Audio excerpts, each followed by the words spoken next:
The person you have called is speaking to someone else. You can wait or call again later.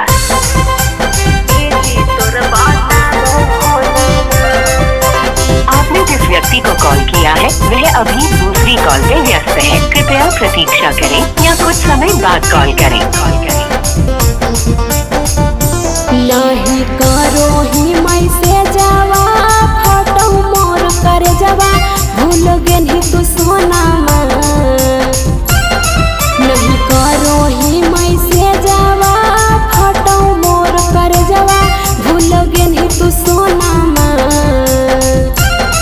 अब अन्य call पर busy तोर बताबो फोनमा अब अन्य कॉल पर बिजी तोर बताबो फोनमा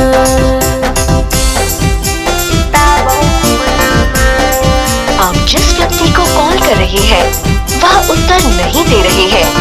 कृपया कुछ समय पश्चात प्रयास करें।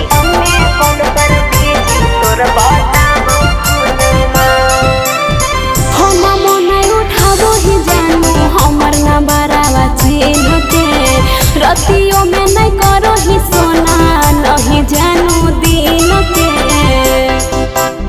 फोनमा नहीं उठाबो ही जानू हमर ना बरावा चिन्ह के रतियों में नहीं करो ही सोना नहीं जानू दिन के नहीं करो हखी बतिया फटो हमर छतिया भूल गेली तू सोना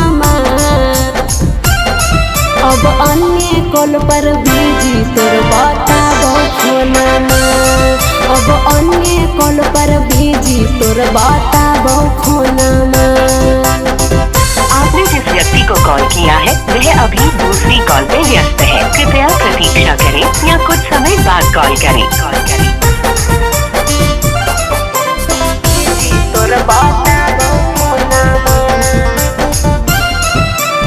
राइटर जीवन अनिरुद्ध दिलवा कर लेनी कठोर रे मिलते ही दूसर तो दिल हमारा छोड़ रे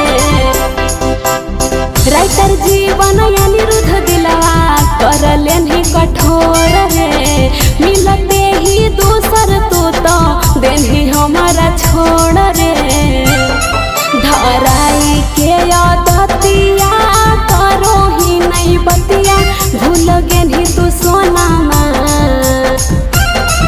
अब अन्य कॉल पर बिजी तोर बताबो फोनमा अब अन्य कॉल पर बिजी तोर बताबो फोनमा Sheikhpura films recording studio Dallu चौक।